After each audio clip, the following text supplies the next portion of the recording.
عليكم ورحمة الله وبركاته. حياكم الله جميعا في قناة مولع يوتيوب. اليوم بنعرض لكم الفيديو الأول من سلسلة أمثال شعبية، ولكن قبل ما نبدأ الفيديو لا تنسوا لايك واشتراك لتكون من حبايب حيو. خليكم معنا. السلام عليكم. السلام ورحمة الله وبركاته. الهرب السنة والملقايو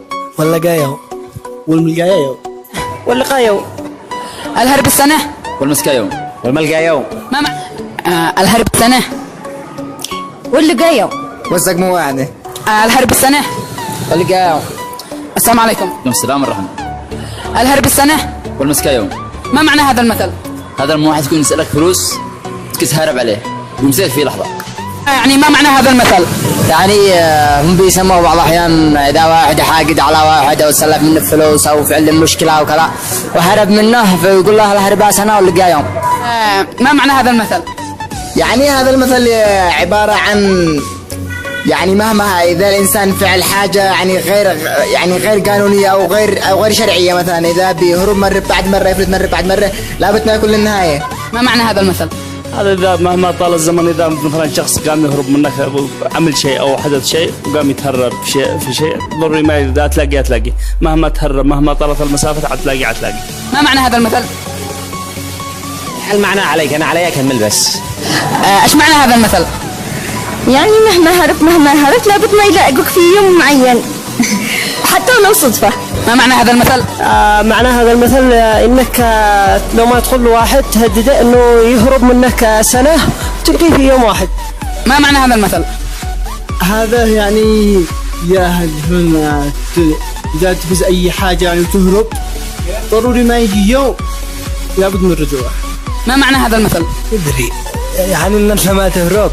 أيوة. واحد تهرب عليه ولا شيء مهما هرب يرجع له. خلاص طيب ادينا مثل من عندك. if it's gonna for you I will be your mother.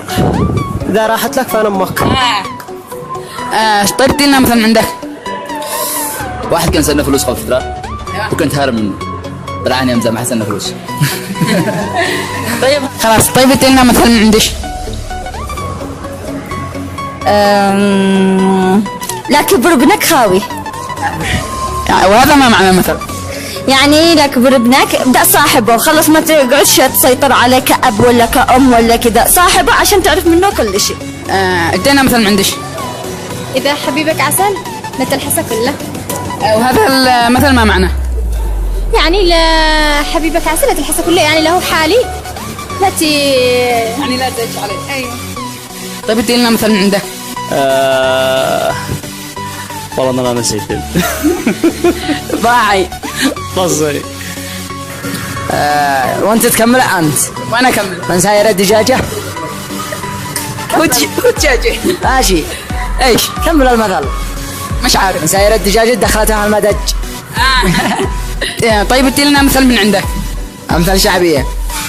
مثلا في عندك أمثال تقول لك المثال الذي أنا أثر علي وأنا مقتنع به، مثلا يقول لك القضايا سلف أو الدنيا قانون يسمى قانون التورن، يعني ما تفعله يعود إليك، قانون التجاذب. أنت إذا صنعت خير تحصل خير، إذا عملت ناس باحترام يعملك باحترام، وبالعكس إذا فعلت الأشياء غير أخلاقية غير دينية تحصل مقابلها. تحصد شر تزرع شر تحصد شر، تزرع خير تحصد